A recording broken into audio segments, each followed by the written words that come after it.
Technology as a sector is one that most people are dramatically overweight. We've been talking about this now for several quarters, and probably even a couple of years at this point. And the risk at some point will come and bite those that are dramatically overweight. The S&P is about 40% technology stocks. If you break it all down, I think most people are about 60% tech stocks, which of course is probably way too much in the aggregate. The point of this video quickly is to just point out how poorly technology as a sector has done over the past 2 to 3 months or so. This chart here shows you the technology sector, the XLK, is actually down 1.4% over the past 3 months. Only real estate has done worse. That's because interest rates have gone higher.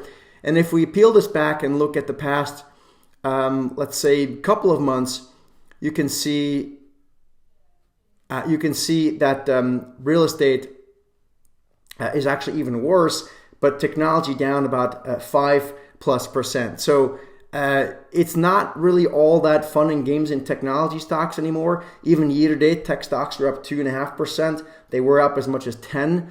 Only consumer discretionary and real estate are worse. So technology is certainly taking a breather. It may get another bump at some point this year. Only energy is the real sort of bright and shiny star year to date. That's because it got secular tailwinds and tailwinds from an inflation hedge perspective for the time being. There may be headwinds in energy stocks later on this year, but for now, just some perspective. We think ultimately, again, tech will have its mean reversion moves, but for now, just note that it's certainly something that is not as performing as well as people think, which is also why a lot of people's portfolios are actually really not doing as well as they thought it would.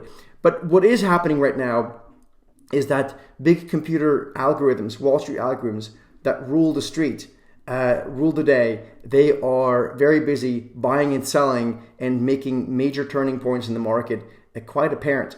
I'm going to show you guys this week in our research call how we can find when some of these big computer programs come in and start and buy and sell, and how we can jump on the back of some of those moves and hopefully profit from that. If that's something that tickles your fancy, make sure you sign up down below or on the next screen for that free discussion. We'll see you there.